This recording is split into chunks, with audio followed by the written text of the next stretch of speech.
우리가 잘 알고 있는 미국의 제16대 대통령 아브라함 링컨, 미국 역사에서 남북 전쟁을 이끌면서 또 연방을 보존하고 또 노예 해방을 추진한 대통령으로 우리가 잘 알고 있죠. 링컨의 업적은 미국의 역사뿐만 아니라 세계 역사 가운데서도 민주주의와 또 인권을 향상하고 발전시키는 일에 지대한 공헌을 한 인물로 그렇게 평가됩니다. 그런데 자기 당대의 하나님의 섭리 가운데 또 위대하게 존귀하게 쓰임받은 링컨의 마음속에는 늘 되새김질하면서 그렇게 살기를 원했던 10가지 계명이 있었다고 해요. 이 10가지 계명에 어떻게 하면 충실하게 삶을 살아갈 수 있을까 고심하고 몸부림치고 노력한 그 삶의 여정 속에서 링컨이 자기 당대에 참 위대하게 쓰임받는 모습을 우리가 보게 되는데 10가지 계명은 이런 겁니다. 첫째, 나는 주의를 거룩하게 지키며 예배 생활에 힘쓸 것이다. 둘째, 나는 날마다 하나님의 말씀인 성경을 묵상하고 그 말씀을 실천할 것이다. 셋째, 나는 도움을 베풀어 주시는 하나님 아버지께 날마다 겸손히 기도할 것이다. 첫째, 둘째, 셋째가 예배와 말씀과 기도예요. 넷째, 나는 나의 뜻이 아니라 하나님의 뜻에 순종할 것이다. 다섯째, 나는 하나님께서 베풀어 주신 은혜를 기억하며 감사할 것이다. 여섯째, 나는 연약하지만 하나님의 도우심을 의지할 것이다. 일곱째, 나는 하나님만을 높여드리고 그 분께만 영광을 올려드릴 것이다. 여덟째, 나는 하나님 안에서 우리 모두는 자유하며 평등하다고 믿는다. 아홉째, 나는 형제를 사랑하고 이웃을 사랑하라는 주님의 명령을 실천할 것이다. 열 번째, 나는 이 땅 위에 하나님의 진리와 공의가 실현되도록 기도할 것이다. 링컨의 마음을 사로잡은 이 10가지가 그의 삶을 어떻게 세워갔는지, 그의 인생을 어떻게 세워갔는지 역사가 증명해 주고 있는 것이죠. 우리가 이 링컨의 이 10가지 계명 중에 특별히 주목할 것은 뭔가 하면 이 넘버링이 굉장히 중요하잖아요. 10가지 계명 중에 가장 제1계명으로 삼은 것이 뭔가 하면 나는 주의를 거룩하게 지키며 예배 생활에 힘쓸 것이다 라고 하는 겁니다. 그러니까 링컨은 위대한 지도자이기 이전에, 위대한 정치가이기 이전에 링컨은 하나님 앞에 신실한 예배자였다는 거예요. 사람들은 위대한 정치가로 지도자로만 기억할지 모르겠어요. 역사는 그렇게 기도할지 모르겠지만 그러한 링컨을 가능하게 한 것이 뭔가 하면 링컨은 10가지 계명 전체를 놓고 이렇게 볼 때 하나님을 진정으로 예배하는 예배자로서의 삶을 살아갔다라고 하는 겁니다. 사실 영적인 안목에서 보면 이것이 더 중요한 부분이에요. 어찌 보면 위대한 정치가, 위대한 그 지도자의 계명치고는 너무 평범하게 느껴지는 제1항목이지만 적어도 링컨의 마음속에는 하나님을 향한 예배하는 삶을 최우선순위로 삶을 살기를 원했다라고 하는 것이고, 더 우리가 주목해야 될 것은 뭔가 하면 하나님은 그러한 링컨을 주목했다는 거죠. 그리고 하나님은 그 링컨을 하나님의 섭리와 계획 가운데 위대하게 쓰임받았다, 사용하셨다라고 하는 거예요. 여러분의 예배 생활은 어떻습니까? 여러분의 그 신앙생활 가운데 예배드림의 기쁨이 있습니까? 새해에는 우리 부름받는 그날까지 평생 예배할 거잖아요. 그죠? 그러면 예배 시간이 즐거워야 되겠어요? 즐거워야 되겠어요? 이 시간 얼마나 피곤해요. 또 새해 또 얼마나 황금 같은 골든타임이야. 매주 참 일주일 열심히 살고 주말 좀 쉬고 그래야 되는데 그 모든 것들을 다 내려놓고 이 성전에 나와 예배 드릴 때 기쁨이 없다? 불쌍한 거예요. 안타까운 거예요. 이 시간을 여러분 사모할 수 있기를 주의 이름 축원합니다. 우리 하나님 정직한 은혜를 부어주시는 분이에요. 자연의 법칙에서도 심는 대로 거두듯이 영적인 이 세계에서도 성경을 보면 하나님은 사모하는 영혼을 만족케 하신다 그랬어요.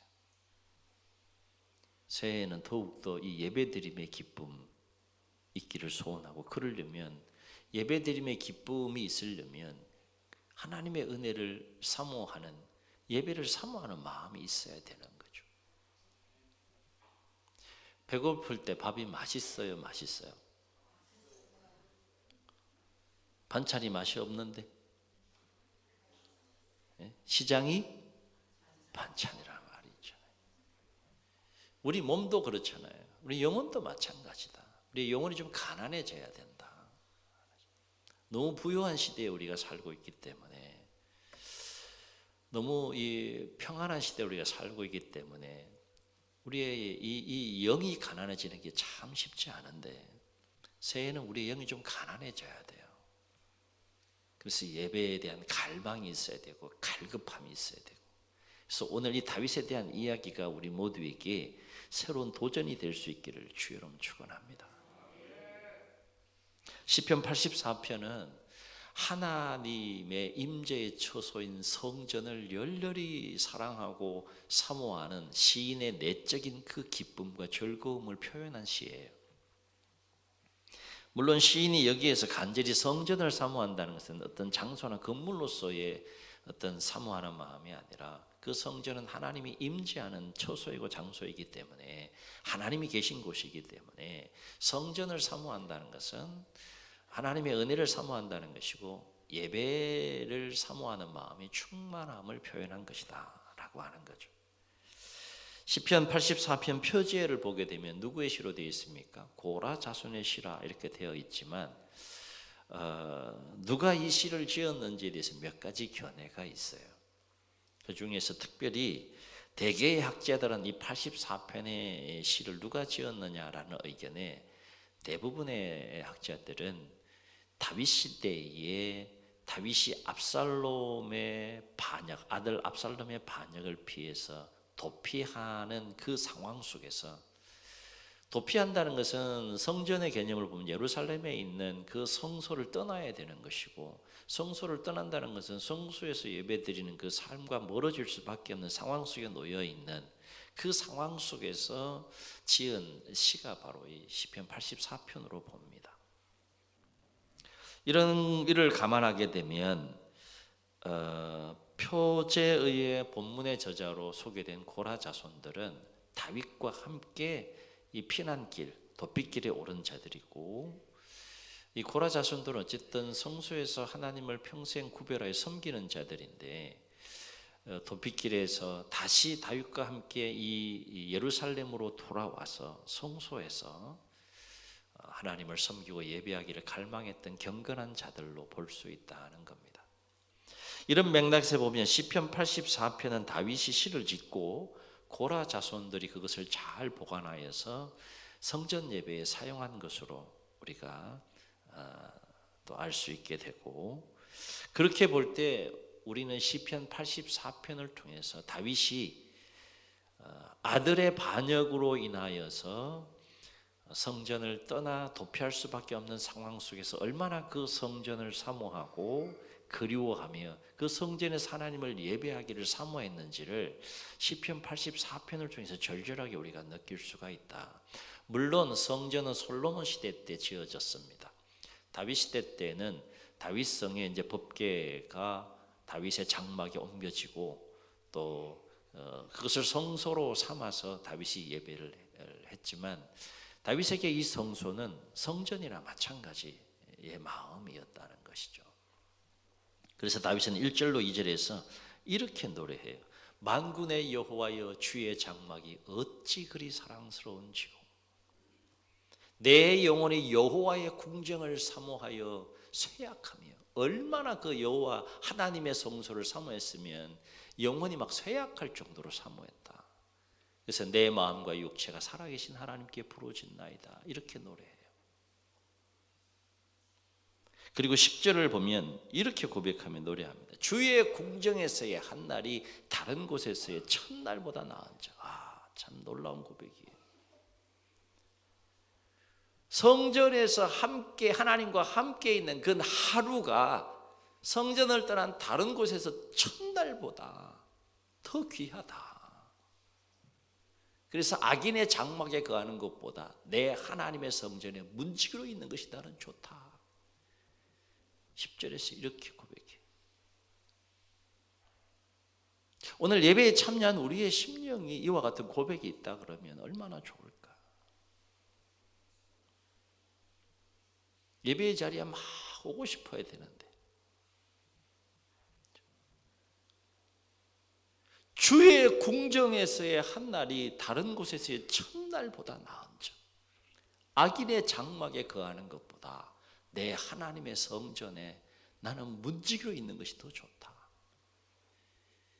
이 다윗의 심령 가운데 얼마나 성전을 사모하고 예배를 사모했는지를 볼 수 있어요. 참 재미있는 표현이 3절에 나오는데, 그래서 3절 보면 다윗은 뭘 부러워하는가 하면요, 성전에 보금자리를 둔 한낱 미문에 불과한 참새와 제비를 부러워해요. 왜? 다윗은 지금 성전을 떠나 있는 처량한 신세에 놓여 있지만 참새와 제비는 성전에 있거든. 그게 부러운 거예요. 그래서 3절에서 이렇게 노래합니다. 나의 왕 나의 하나님 만군의 여호와여, 주의 제단에서 참새도 제집을 얻고 제비도 새끼들 보금자리를 얻었나이다. 4절에서는 하나님의 성전에 거하는 자들을 부러워하면서 이렇게 노래합니다. 주의 집에 사는 자들은 복이 있나니. 다윗이 본 복은 어떤 복인가 하면 그들이 항상 주를 찬송하리이다. 그것이 다윗이 본 복이에요. 복. 그러니까 다윗은 지금 성전을 떠나서 도피 상황에서 언제든지 성전에 나와 예배를 드리고 또 하나님을 찬송할 수 있는 그 사람들이 너무너무 부러운 거예요. 나는 그 사람들이 너무너무 부럽다 이렇게 지금 노래하고 있는 겁니다. 이러한 다윗의 고백과 노래를 통해서 볼 때 다윗의 인생에 있어서 가장 그 삶과 인생의 최고의 기쁨이 뭐냐? 가장 큰 기쁨과 즐거움은 성전에서 하나님을 예배하며 하나님과 영적인 깊은 교제를 나누는 것이 다윗에게 있어서는 그의 삶과 인생의 최고의 기쁨과 즐거움이었다는 겁니다. 그래서 다윗은요, 통일왕국의 왕이 됐을 때 제일 먼저 한 게 뭐예요? 법궤를 옮기는 거였어요. 법궤를 옮긴다는 것은 뭔가 하면 법궤는 하나님의 임재를 상징하는 물건이죠. 거룩한 물건이죠. 기란여 아림이라고 하는 곳에 70여 년 동안 방치되어져 있던 그 법궤를 예루살렘 다윗성 다윗 장막에 옮기는 일을 통일왕국의 왕이 되었을 때 가장 먼저 합니다. 이게 뭔 얘기인가 하면 나는 비록 이 백성의 왕이지만 나의 왕은 하나님이십니다. 그리고 이 백성의 왕은 하나님이십니다. 라고 하는 그 신앙 고백적인 의미가 법궤를 옮기는 거예요. 하나님이 나를 통치하시고 이 백성을 통치하시라. 철저하게 하나님 중심의 삶을 살기 원했던 다윗의 강력한 의지가 법궤를 옮기는 것부터 시작이 되는 겁니다. 1차 법궤는 이제 새 수레를 만들어 자기 방식대로 한번 잘 옮겨보려고 하다가 실패를 하게 되죠. 그래서 오벳 에돔이라고 하는 곳에 법궤를 이제 모셔뒀다가 하나님께서 다시 그 오벳 에돔의 짐에 이제 복을 더해 주신 사실을 알고 3개월 후에 2차 법궤 옮기는 것을 시도를 하는데 2차 옮길 때에는 이제 반성을 한 거죠. 어떻게 왜 1차 실패했을까 보니까 하나님 방식대로 안 옮긴 거예요. 하나님의 방식은 레위인들이 법궤를 메고 옮기는 거였습니다. 1차는 자기가 새 수레를 만들어 잘 옮겨보려고 자기 방식대로 옮기려고 실패했지만 깨닫고 나서 하나님 방식대로 법궤를 옮기는데 한 발짝, 두 발짝, 세 발짝, 6발짝 옮길 때마다 하나님께서 법궤를 옮기는 것을 허락하시는 것을 보고 다윗이요 막 주체할 수 없는 기쁨에 사로잡혀요. 하나님이 법궤를 옮기는 것을 허락하는 것이 다윗에게는 얼마나 큰 기쁨이었는가 하면 주체할 수 없는 기쁨 가운데 자기가 왕이라는 사실도 잠시 잊은 채 겉옷을 벗어버립니다. 더 실덩실 춤을 추는 거예요. 그게 다윗이었어요. 그만큼 다윗은 하나님의 성전을 사랑했고 사모했고 하나님을 예배하는 삶의 최우선순위를 둔 예배자였다라고 하는 겁니다. 그렇다면 왜 다윗은 그토록 간절히 하나님을 예배하는 삶에 최선을 다했느냐? 아무 이유 없이 그랬느냐? 그렇지 않다는 거예요. 내가 무엇인가에 집중해서 온 에너지를 쏟는다 그러면 그만한 이유가 있어야 돼요? 없어야 돼요? 이유 없이 그렇지 않잖아요. 여러분 이유 없이 막 어떤 일을 가서 밤을 새고 막 그럽니까? 다윗은 다른 모든 일에도 최선을 다하지만 내가 하나님을 예배하는 일에만큼은 내가 더 최선을 다해야 되겠다. 몸부림치는 다윗의 모습을 보게 되는데 왜 그랬느냐? 이유가 있다는 거예요. 이유가. 적어도 다윗에게는 이유가 있는 거예요. 세 가지 중요한 깨달음이 있었던 거예요. 다윗은 하나님과 관련해서. 첫째는 다윗이 왜 그토록 예배하는 삶에 최선을 다했느냐? 다윗은 오직 하나님만이 유일한 참 신이심을 깨달았다는 거예요. 시편이 150편으로 되어 있습니다. 새벽마다 지금 시편을 묵상해 가고 있는데 제 1권은 주로 이제 다윗의 시로 되어 있고 전체 또 이렇게 다윗의 시가 이렇게 흩어져 있는데요. 다윗의 시로만 표제의 다윗의 시로만 되어 있는 게 73편이에요. 그런데 오늘 84편도 고라 자손의 시라고 되어 있지만 다윗의 시로 보게 되면 더 많은 거예요. 다윗의 시를 쭉 묵상해 가다 보면 다윗의 마음이 얼마나 그 절절하게 하나님을 향해 가 있는지를 볼 수 있어요. 그리고 다윗의 모든 시편에 구체적인 그런 표현들도 있고 표현되지 않는 부분들까지 포함하게 되면 다윗에게 있어 유일한 참신은 하나님밖에 없어요. 우리 지난 한 주간 외웠던 말씀에서도 그게 나오잖아요. 내 영혼아 잠잠히 하나님만 바라라. 물론 나의 소망이 그로부터 오는도다. 오직 그만이 나의 반석이시요 오직 그만이 나의 구원이시요 그만이 나의 요새이시니 내가 흔들리지 않. 이런 고백이요 수도 없이 나와요. 수도 없이.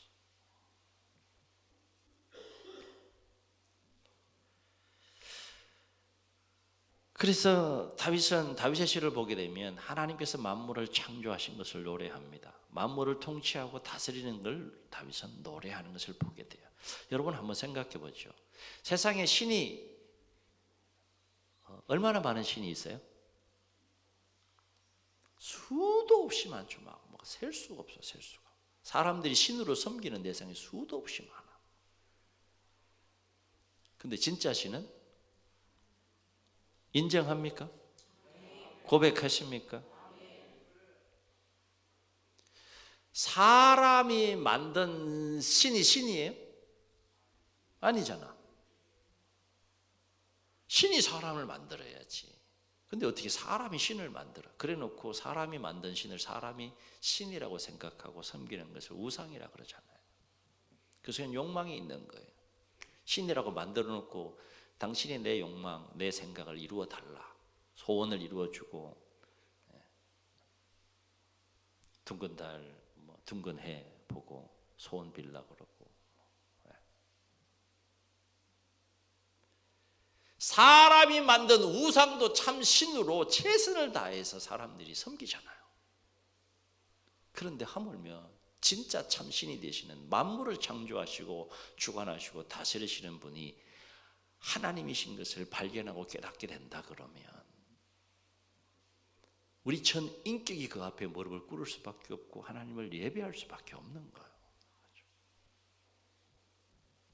가짜도 그렇게 섬기는데 진짜 앞에서는 우리가 얼마나 더 잘해야 되느냐. 다윗은 이걸 알았어요. 이걸 알았어요. 다윗은 왜 그토록 예배하는 삶에 최선을 다했느냐? 두 번째 중요한 이유가 있어요. 앞서도 언급했듯이 다윗은 사람이 경험할 수 있는 최고의 기쁨, 최고의 행복, 최고의 즐거움이 뭔지를 알았던 사람이에요. 삶을 살아가면서 우리를 기쁘게 하는 것들이 너무너무 많잖아요. 그렇죠?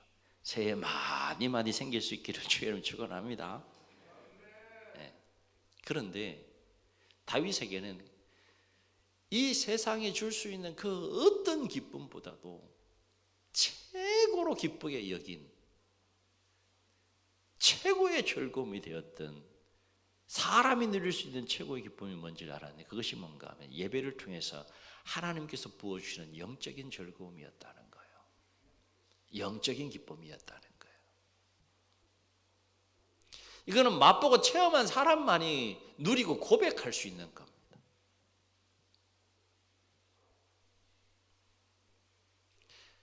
여러분 에베레스트 산 가보셨어요? 에베레스트 산 너무 힘들구나. 힘드네.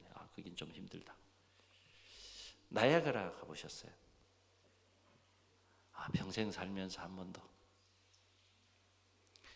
갔다 온 사람과 그냥 영상이나 뭐 자료를 통해서 보는 거하고 그 감동이 같아요, 달라요? 다르잖아요. 다윗은 삶을 살아가면서요, 여러 가지 기쁜 일들, 뭐 고난도 많았지만 여러 가지 기쁜 일들을 경험하면서도 최고의 기쁨이 뭔지 알았다니까요. 최고의 기쁨이. 그게 영적인 기쁨이었는 거예요. 누구와의 관계 속에서? 하나님과의 관계 속에서. 무엇을 통하여? 예배를 통해서. 누가 부어주시는? 하나님이 부어주시는.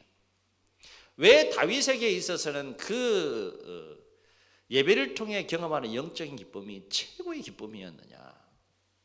이건 사람이 줄 수 있는 기쁨이 아니기 때문에 그래요. 오직 하나님만이, 참신이 되시는 하나님만이 줄 수 있는 기쁨임을 알았기 때문에 다윗은 그 기쁨이 최고의 기쁨이었던 거예요.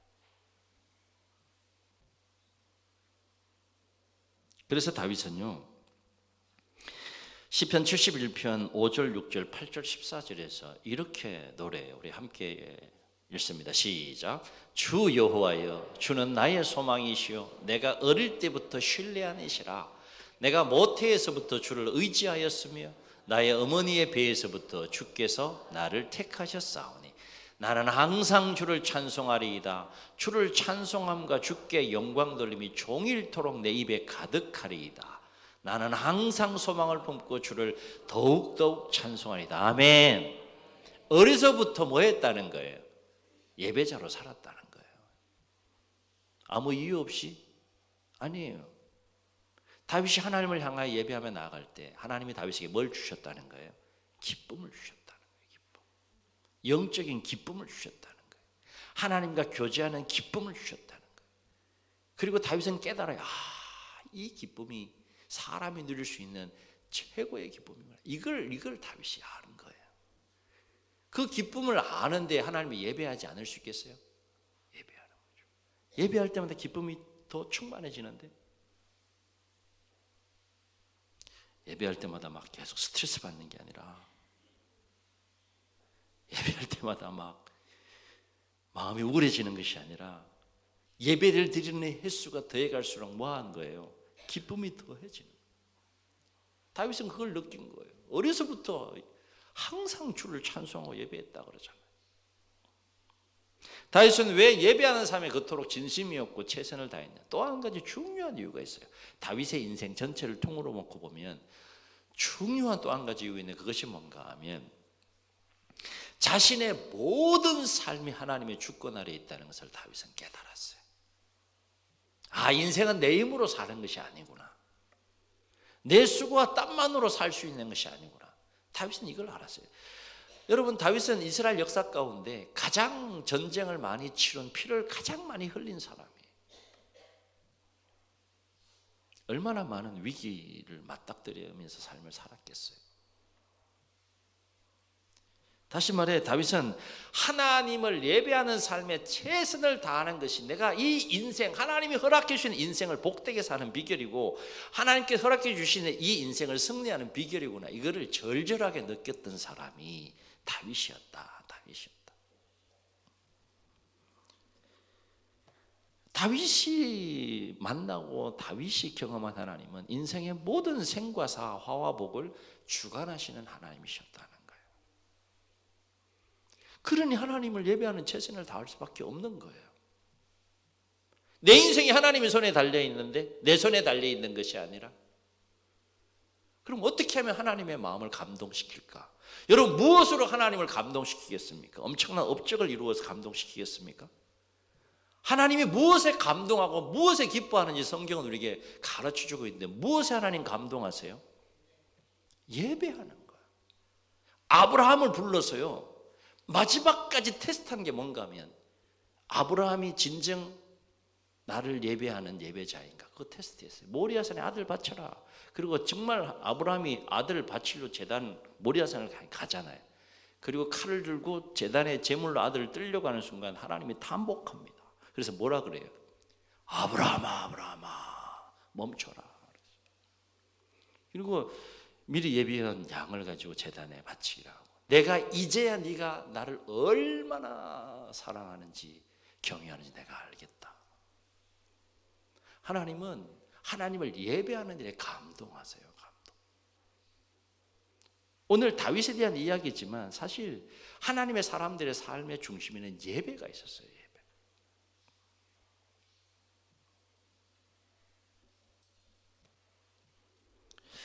여러분, 다윗에게 있어서 가장 큰 두려움이 뭐였는가 하면, 삶에서 만나는 뜻하지 않은 수많은 위기와 고난이 두려운 것이 아니었어요.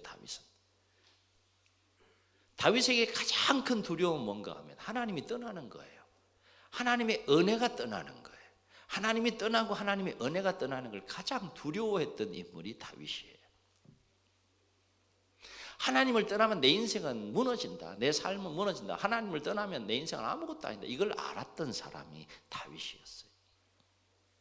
그래서 다윗이 평생 살면서 몇 가지 중요한 그 실수를 하고 죄를 범하는데, 가장 큰 죄가 바로 부하 우리아의 아내 밧세바를 범하는 거였죠.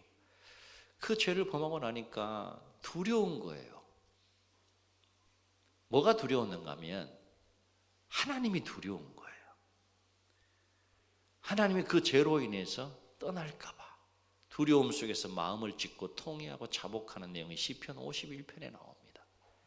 51편 가운데 11절에서 다윗은 이렇게 하나님 앞에 고백하며 노래해요. 함께 읽겠습니다. 시작. 나를 주 앞에서 쫓아내지 마시며 주의 성령을 내게서 거두지 마소서. 주의 구원의 즐거움을 내게 회복시켜 주시고 자원하는 심령을 주사 나를 붙드소서. 아멘. 고상하게 표현했지만 뭔 얘기예요? 하나님, 나 죽을 죄 졌어요. 하나님이 나를 버리셔도 나는 아무 할 말이 없는 자입니다. 그러나 그럼에도 불구하고 하나님, 나 버리지 마세요. 하나님, 나 떠나지 마세요. 하나님 버리면 난 아무것도 아닙니다. 그런 내용이에요. 그런 내용. 자, 그렇다면 이렇게 하나님을 예배하는 삶에 최선을 다한 다윗의 인생은 어떠했느냐? 그냥 예배하는 삶으로 끝났느냐? 하나님을 예배하는 일에 최선을 다하면 그 삶이 어떠해야 돼요, 여러분? 잘 되고 막 기쁘고 즐겁고 막 행복하고 막 그래야 되잖아요, 그렇죠? 다윗의 삶은 어땠어요? 희한하게 하나님을 예배하는 데 최선을 다하는데 수많은 위기가 닥치는 거예요. 뜻하지 않은 수많은 고난이 막 들이닥치는 겁니다. 10년 동안 자기를 죽이려고 사울이 쫓아오잖아요. 10여 년 동안.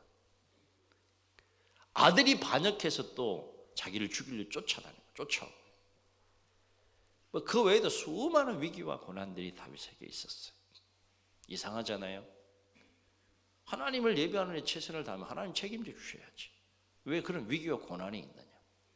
그런데 우리는 한 면만 보면 안 된다는 거예요. 통으로 다윗의 인생 전체를 볼 수 있어야 돼요. 통으로 다윗의 인생 전체를 놓고 보면 놀라운 진리를 발견하게 됩니다. 다윗의 인생을 향한 놀라운 하나님의 섭리를 발견하게 돼요. 우리가 다윗의 인생에 주목할 것은 비록 다윗의 삶의 여정에는 하나님을 예배하는 삶에 최선을 다했음에도 불구하고 수많은 뜻하지 않은 위기와 또 죽음의 고비와 또 여러 가지 고난과 시련과 어려움들을 만나지만 그럼에도 불구하고 결국 다윗은 부귀와 영화를 누렸다는 것이고 자기 당대의 위대하고 존귀한 삶을 살았다는 거예요. 살았다는 거예요. 이유가 뭐냐 도대체? 엄청난 위기와 고난이 있었는데 어떻게 부귀 영화를 누리고 자기 당대의 위대하고 존귀한 삶을 살았느냐? 이유가 있다. 그것은 다윗의 삶의 여정에는 위기와 고난도 있었지만 그 위기와 고난보다 더 큰 하나님의 은혜가 임했고 하나님의 복이 임했기 때문이라는 거예요. 아멘. 깨닫는 은혜가 있기를 주의 이름 축원합니다. 여러분 새해에 많은 어려움들이 있을 거예요. 없으면 좋겠지만. 근데 하나님의 사람들의 삶에는 위기만 있는 것이 아니다. 그 현장에 하나님이 계시고 하나님이 도우시고 그 위기보다 더 큰 하나님의 은혜가 있고 하나님의 복이 있고 손길이 있다는 거예요. 그게 얼마나 멋지고 아름다운 삶입니까, 여러분? 잔잔한 물에 항해하는 배보다는 엄청난 파도가 일어나는 그 가운데서도 그 파도를 뚫고 항해하는 그 군함과 같은 것이 얼마나 위대하고 아름답습니까? 다윗의 삶이 그랬다는 거예요. 잔잔한 물에 항해하는 건 재미가 없잖아. 감동이 없잖아. 감동. 근데 막 뒤집힐 것 같은데 뒤집히지 않고 그 파도를 뚫거나 이 감동이 있잖아요. 감동이 있잖아요. 다윗의 삶이 그랬다는 거예요. 다윗의 삶. 그래서 다윗은 시편 34편에서 이렇게 고백하며 노래합니다. 우리 함께 읽습니다. 시작. 너희는 여호와의 선하심을 맛보아 알지어다. 그에게 피하는 자는 복이 있도다. 너희 성도들아 여호와를 경외하라. 그를 경외하는 자에게는 부족함이 없도다. 젊은 사자는 궁핍하여 줄일지라도 여호와를 찾는 자는 모든 좋은 것에 부족함이 없어요. 19절 잘 보세요. 의인은 고난이 많으나 누가? 여호와께서 어떻게 하신다? 그 모든 고난에서 건지시는 듯. 아멘. 다윗의 고백입니다. 새해의 삶을 살아가면서 새로운 계획 속에 수고하고 정직하게 땀 흘리며 역사해 가는 과정 속에 있지만 뜻하지 않은 시련을 만나고 어려움을 만난다고 할지라도 많은 고난이 새해에 있다고 할지라도 그 고난에서 건지시는 하나님의 손길이 여러분의 삶 가운데 있기를 주의 이름으로 축원합니다. 아멘. 하나님의 손이 역사하면 되는 거예요. 우리에게는 하나님이 있다. 여러분, 예배가 회복되면 삶이 세워지고 인생이 세워지지만 예배가 무너지면 삶이 무너져요. 인생이 무너져요. 성경을 통해서 보세요. 수도 없이 제가 예를 통해 성경이 말하는 인물 사울과 다윗을 비교하잖아요. 사울에겐 예배가 없었어요. 예배가. 사울의 삶이 무너져서 인생이 완전히 무너졌어요. 아슬아슬하게 생명이 유지되지만 다윗은 예배자였어요. 예배가 세워지고 예배가 회복되니까 삶이 무너지지 않아요. 인생이 무너지지 않아요. 이 놀라운 진리를 우리가 깨닫고 새해를 출발해야 된다. 복을 얻기 위해서 막 수고하고 땀 흘려 노력해야죠. 그거 필요합니다. 새해가 밝았습니다. 누구나 새해가 되면 다 할 것 없이 그 새해가 복된 해가 되기를 갈망해요. 그런데 우리가 분명히 기억해야 할 것은 우리가 누리는 모든 복은 누구로부터 온다는 거예요? 하나님으로부터 온다. 하나님이 복을 주관하고 하나님이 복을 다스리신다. 이거 알아야 돼요. 그러면 우리가 복 있는 이 삶을 위해서 무엇에 최선을 다해야 되겠느냐? 복을 주관하시고 다스리시는 하나님께 최선을 다해야 돼요. 하나님께 최선을 다해야 되는 것 중에 특별히 최선을 다해야 될 게 뭐냐? 다윗처럼 하나님을 예배하는 삶에 최선을 다할 수 있기를 주의 이름으로 축원합니다. 여러분 일주일에 한 시간, 이 한 시간만이라도 사모하세요. 여러분 사모하세요. 그냥 의무감 때문에 나오지 마시고. 그리고 기도하세요. 이게 기도하지 않으면 이 예배도 52주 예배도 기도하지 않으면 온전히 이 주일을 성수하기가 참 어려운 일들이 많이 생겨요. 몸이 아프거나 갑자기 어떤 급한 일이 생기거나 기도하세요, 여러분. 하나님, 내가 이 새해 허락해 주셨는데 다른 모든 예배도 내가 충실해야 되겠지만 주일 이 한 시간의 예배만큼 내가 최선을 다해 보겠습니다. 하나님 도와주세요. 여러분 꼭 기억하셔야 됩니다. 예배가 무너지면 삶이 무너집니다. 예배가 세워지면 삶이 세워지고 인생이 세워집니다. 번호업기는 새해에 하나님을 예배하는 삶에 최선을 다하심으로 하나님의 은혜와 하나님의 복이 여러분 모든 삶에 더욱더 충만한 복된 한 해가 되시기를 예수님으로 축복합니다. 축복합니다. 우리 말씀을 기억하시면서 함께 찬양하시고 한번 통성으로 기도합니다.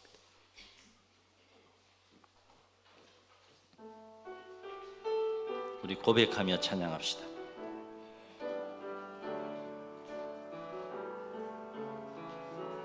따스한 성령님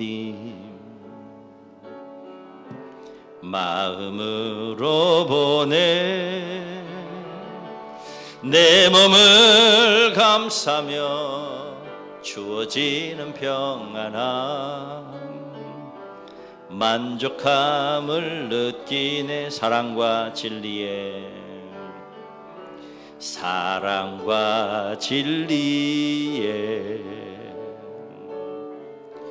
한 줄기 빛 보내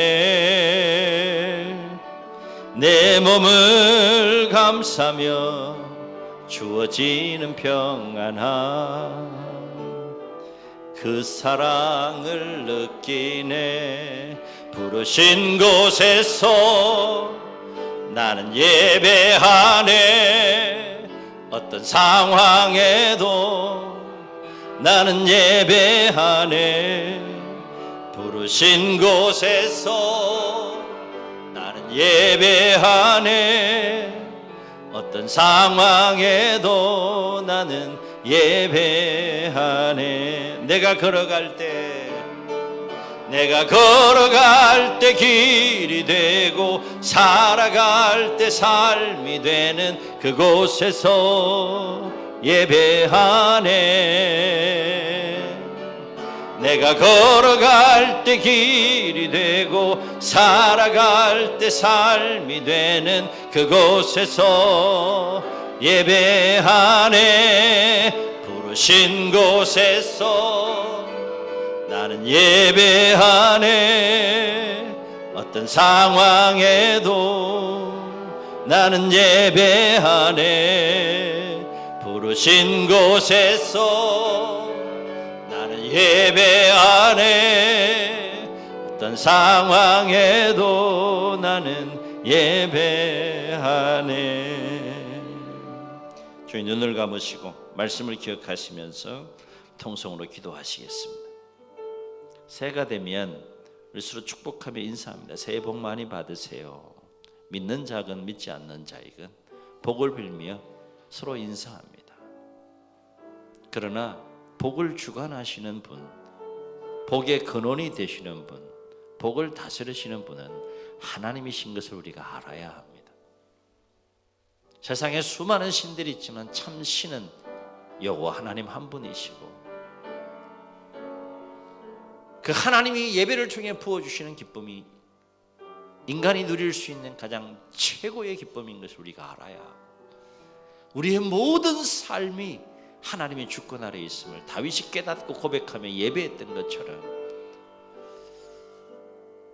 이 새해 하나님을 예배하는 삶에 최선을 다할 수 있도록 도와달라고 그 예배하는 삶 속에 하나님이 부어주신 더 풍성한 은혜와 복을 누리는 2026년 새해가 되게 해달라고 말씀을 기억하시며 주님 세 번 부르시고 통성으로 기도합니다. 주여